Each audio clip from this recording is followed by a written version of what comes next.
All right, so this is another example of partitioning, but in this situation, they're asking you to figure out the ratio of the segments AB to BC. So what is that ratio?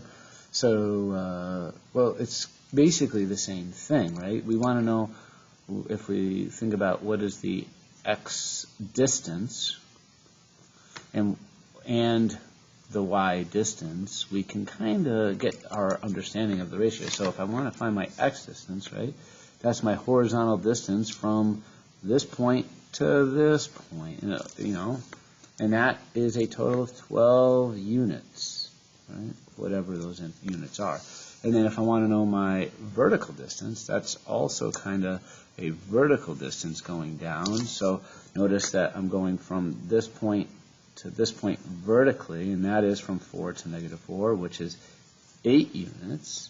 Now, if I'm going from A to C, I'm traveling positive 12 units and positive 8 units because I'm going to the right and up. Now, if I want to go from A to B right here, right, and that's B, I have to go some number of units horizontally. So I have to go this distance, right, from here to here. Right? So what is that length? Well, I am traveling of the 12 units, right, of the 12 total units, what is that unit distance? That is 8. Right? So that is an 8-unit distance. And then if I want to go from B to C, that is this distance here. And so what is that distance? Well, that's the other distance left over out of those 8, which was from -6 to +2, and that would be 4 units. So the ratio is of AB to BC, and we'll kind of look at it right this, is I have 8 units for AB, and I have 4 units for BC, and if I want to simplify that to simplest form, that's 2 to 1. Okay, well, that's only the horizontal value. So in order for this ratio to be true, we have to have the vertical distance also have that same ratio. And the vertical distance this is our x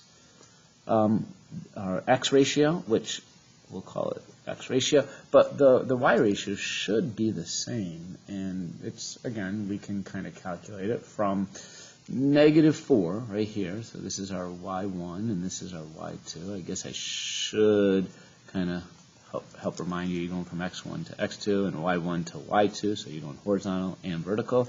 So this might be a little more tricky, so I'm going to work this one out in a slightly more specific way.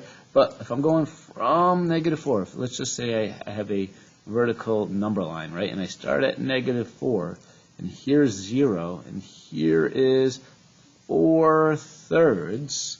How many units does it take me to get from here to here? Well, that's this distance, which is 4 plus 1 1/3. So I went up 5 1/3 unit.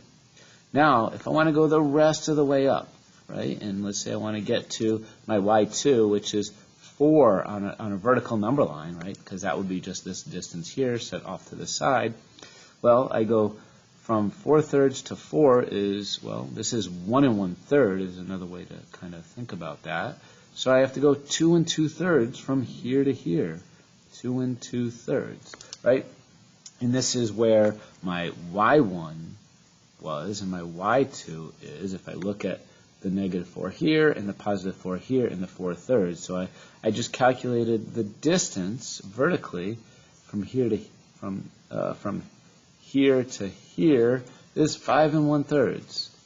That would be my distance because I went from -4 vertically to 4/3. And now I'm going from 4/3 to 4, so vertically that's 2 2/3. And so I can kind of set up my y distance, right, in the same way. I can think about my y ratio as still AB to BC, but it's going to be, and this is for my y, right, and this was for my x.